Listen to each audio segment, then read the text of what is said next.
I was born into an ordinary family. My mom passed away when I was small, so I was raised by a single dad. I met my husband at work, where I was employed as a product development manager. It was a multi-business organization focused on the food industry and owned by his family. He praised the dish I created, saying it tasted the best. That was the start of our relationship, and before I knew it, we were married. The family owned and operated 20,000 supermarkets nationwide. That was my husband's family. Unless it was a very rural area, there was at least one in your neighborhood. It was that famous and successful.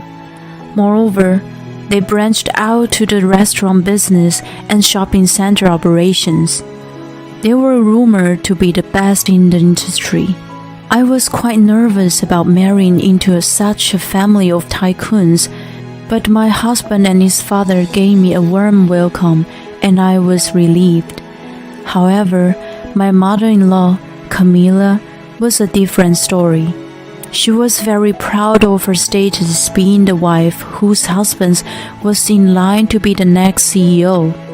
She saw me, who was raised in a single-parent household with an ordinary background, as a stain in the family.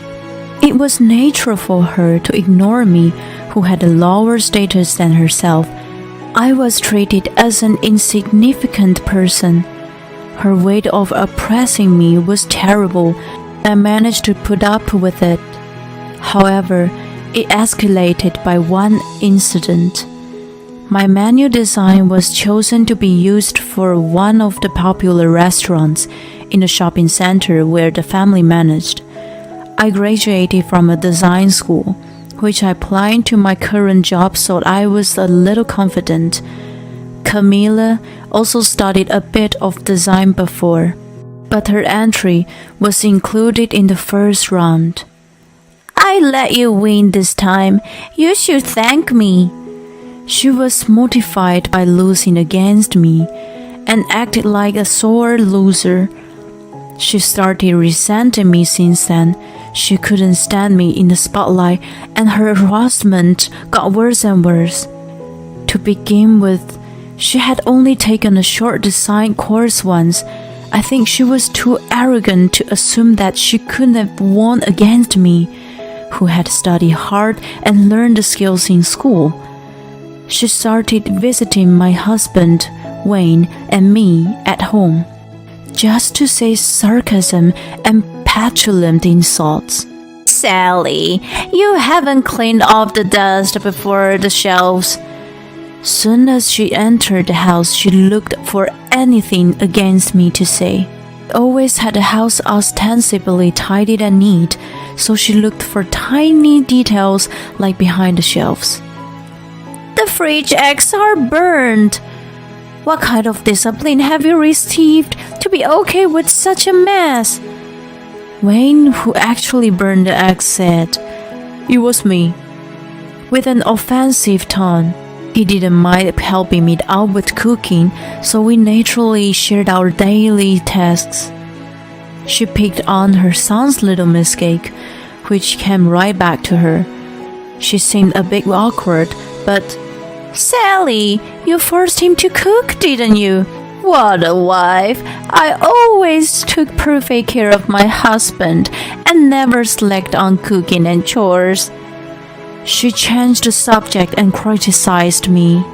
Even though Wayne tried to stop her, she continued until I apologized. "I'm sorry." I always ended up apologizing for what I was not sure of, and then she usually put on a satisfactory smile and finally left. Wayne understood my hardship and was also tired of his own mother. "I'm sorry about her." He apologized to me every time. "No worries. I just need to put more effort into housework. It's true that I'm giving you a lot more than I should." "No way. It's her fault, no matter what. I need to protect you more."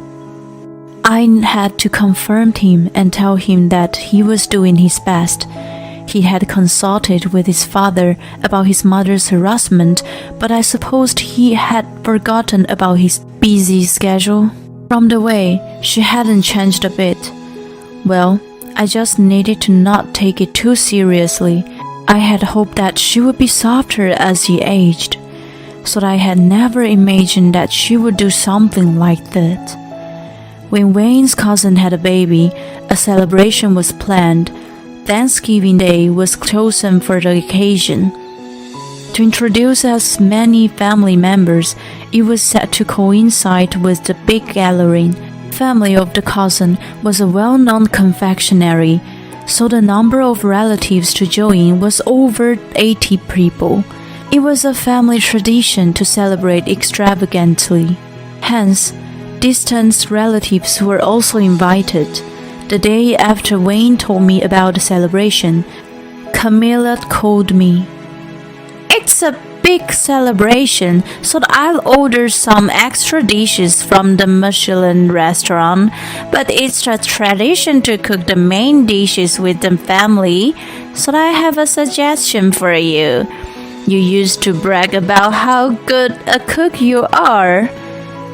I was a bit annoyed with the sarcastic tone of her voice, but I was confident with the taste of food since I helped at my dad's restaurant. Wayne also praised that I was a pro chef. I remember that I did mention it to her a while back. "Don't embarrass the family, okay? You're in charge of the turkey and stuffing." Before I could answer, she hung up the phone. I let out a sigh and thought she was just being her normal self. I rearranged my schedule until the day and started searching for the recipes.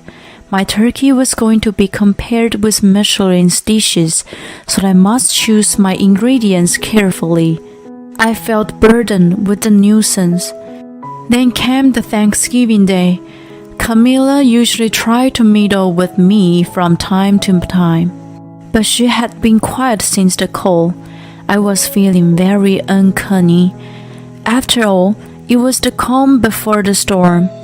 At 11 a.m., I was working at the office when I got a call from her. That event was in 2 hours at 1 p.m., so she must have been busy overseeing the final setup. I worried that there was something wrong. I answered the phone feeling unsettled. "I tasted your turkey and stuffing. I can't let anyone eat something so disgusting. I didn't know you could only cook nothing but a supermarket ready-made food. Rats won't even touch it." She immediately yelled over the phone. Wait. Some ready-made food was at a high level, and she was a part of the family who was selling exactly that. She, of all people, shouldn't have made fun of supermarkets, right? "It was so bad that I threw them away after taking a bite." "You better prepare another one. Don't you dare go and buy from the supermarket. It's gross." I couldn't quite grasp what was going on while she continued yelling in high-pitched voice. I said in my confusion, "I'm working at the office right now. I'm in the middle of rushing to finish a job that came in the last minute." I started my current situation. "I don't care. We don't have time. You better come over here and prepare something right away. That's your important job." She was out of control. There was something she had misunderstood. She must have not been informed that there was a change with the person in charge of cooking today. I did take up the task, but I was assigned to another job for a reason. Throw away the turkey? It was prepared by... I tried to clear my mind and calmly said, "Please listen. I've been working at the office since this morning. I was no longer in charge of cooking, so I had free time." "What? Then who made that?" She sounded stunned and was having a hard time understanding. I heard her gasp, and "What are we going to do? We only have 2 hours left," she ranted. "Whatever you want to do, it's already too late." "This is your fault. You didn't inform me. You must do something, or else I will tell everybody you threw out the turkey away." She became hysterical when the reality bit. I couldn't have her telling everyone such a lie, so I had no choice but to rush to my in-laws' house. The road was heavily congested by the holiday traffic. When I finally arrived, it was a little past noon, about 1 hour before the event. I had already told Wayne about the call. He hastily ran over to me, looking pale. "All the dishes are set up except the main. It's thrown in the trash, and everyone is confused as to who could have done such a terrible thing," he explained to me as we entered the room, where the atmosphere was as tense as a crime scene. Camilla must have been desperate, that as soon as she saw me, "It's her, Sally, who threw it away. It's say that the murderer returns to the scene of the crime. She wasn't here before, so she must be the culprit." She started yelling incomprehensible things.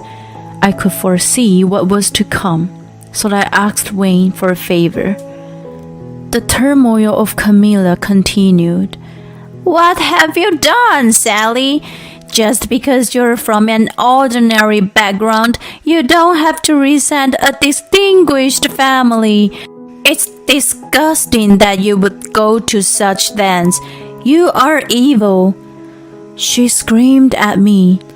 Around us were Wayne's grandmother, aunts, uncles, cousins, their wives, and other relatives, who had gathered hearing the commotions. They all looked at me with reproachful eyes, believing what she had said. I calmly explained.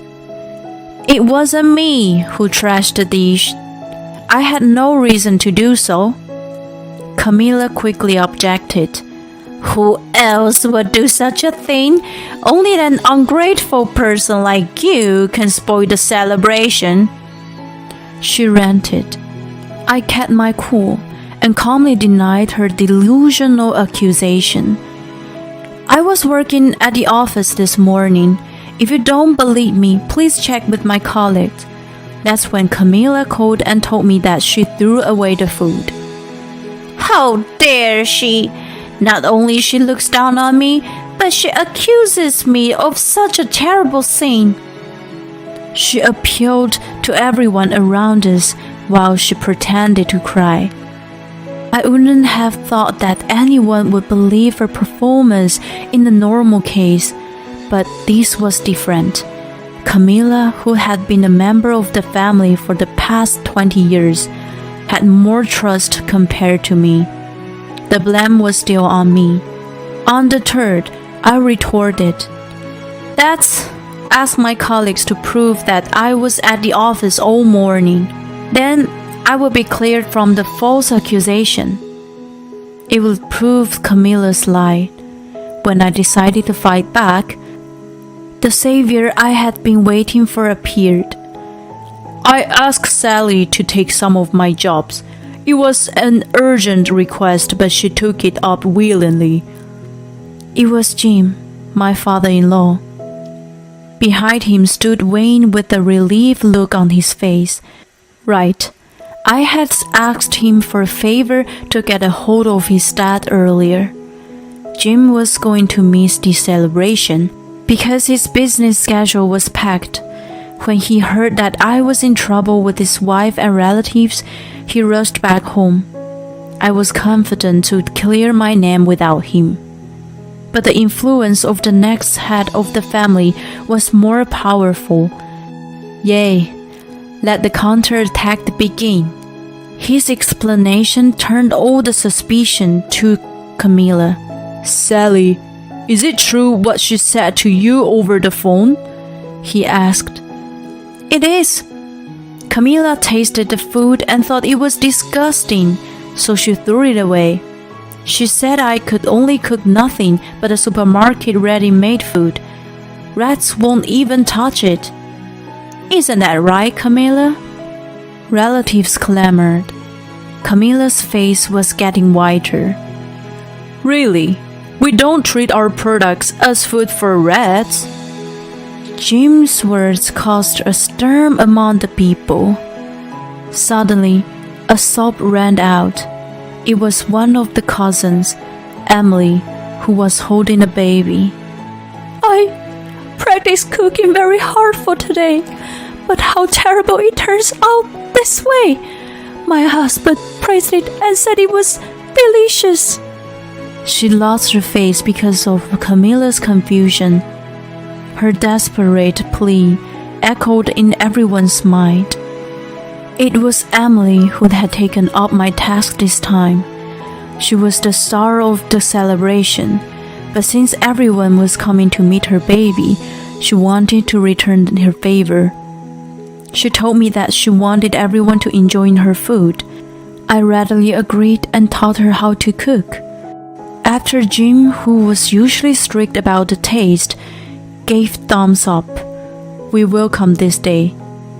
She told me to keep it secret as she wanted to surprise everyone, but I didn't expect her to keep it from Camilla, who was in charge of the celebration. Never mind. Emily's food was bad? That was why you threw it away? Right? Camilla was agitated by Jim's rage. No, I didn't know it was Emily's. Shut up, whoever made it. It's unacceptable to just throw away food. Besides, Emily is one of the chefs who works at my restaurant. You're saying that my taste is wrong for letting her work there? No way! I never meant that way. It was too late to deny it now. You did it yourself. Emily worked at a Japanese restaurant in a shopping center, where Jim managed. Even though it was a traditional American cuisine she had to cook this time, her skill was top-notch. Although I was the one teaching her at first, she easily surpassed my skill in the perfect roast. She had to teach me French cuisine at the end. Moreover, her French cooking had been endorsed by Jim. Camilla had no talent in cooking to have criticized Emily's food. She actually had weird taste buds. She once told me, "Not enough sugar in these mashed potatoes. You should add lots of sugar to the meat sauce." She once gave me misguided advice from a superior point of view. Yes, Camilla had a palate that made all her dishes very sweet. Jim, while reflecting on his own ignorance in spoiling his wife. I guess everything tasted bad except for sweet food. He sighed. Camilla begged for Jim's forgiveness, but it was not him she should have apologized to. It was Emily. Camilla, you're apologizing to the wrong person. Besides, throwing away perfectly good food is unspeakable. Apologize to the people who favor the food I create. I blurted out of my frustrations. Camilla showed no remorse and grabbed my shoulders with a menacing look on her face. I thought it was yours. The food made by the low class from a single parent like you shouldn't be served on the upper class table. If I knew it was Emily's, I wouldn't have thrown it away. It's all your fault. You conspired this. It was Wayne's aunt who scolded Camilla's obscenity. You know I'm divorced, right? I can't believe you look down on single parent. I guess you think I'm despicable too? Besides, there are few single parents here. You're degrading us all, right? She went hard on Camilla. No, that's not it. I'm only thinking about Sally. She argued, but the aunt's anger hadn't cooled down. Enough hearing from you. I see your true color now. I've never liked you anyway. You've always been so pretentious. Camilla trembled and crumbled down to the floor. At that point, a deep roar filled the room. What's all this fuss? I was looking forward to the celebration. The voice of dignity was an old man in a wheelchair. I couldn't remember who he was, but Wayne noticed my confusion and said, "You met him at our wedding." This man, of all people, was the current CEO and the grandfather of Wayne. It is unforgivable to throw away food. Every dish is filled with the chef's heart and soul. Anyone who treats it with disrespect should be prepared to suffer the consequences. He spoke quietly, but with the tone of persuasion, and continued. My late wife, God bless her, struggled to eat when she was a child. Her family was poor. She caught fish and wild rabbits herself to eat, but she eventually became ill. At such a time, a farmer she knew brought pumpkins for her. The sweetness of the pumpkin reminded her of the late grandmother, whom she lost earlier that year. At that moment, she felt the presence of the Almighty. Everyone was listening intently to the narrative of the head of the family. Every food is cooked with the feeling of those involved. She often said fondly that she was comforted by the kindness of the ones who prepared them. He stopped there and looked at each person in the room, and then continued to say, It's unthinkable for the family who has been trading various foods to mistreat them. Surely, none of this is so disgraceful. Of course not, Jim replied, and everyone else nodded in agreement. Camilla was the only one who was frozen in time. After this incident, Jim realized that she wasn't good for him and the family, and decided to divorce her. There was no one who upset his decision. Camilla, who was proud of her status, understood the absolute authority of the head of the family and didn't fight against divorce. Not only she ruined the celebration, but her misconduct with the food was heavily blamed. She could do nothing but weep and apologize. She received a small amount of alimony and was kicked out of the house. Afterward, she moved into a public nursing home. She was famous for being pretentious, so the rumor of her being kicked out of the family spread quickly, and no one in the home wanted to be friends with her. For someone who had her share of extravagance of all those years, it must have been such a humiliation. She brought what goes around comes around onto herself. It was way too late for her to regret what if. I feel no sympathy toward her, following my grandfather-in-law's teaching. With gratitude for food and love for my husband, I prepared a meal for Wayne today.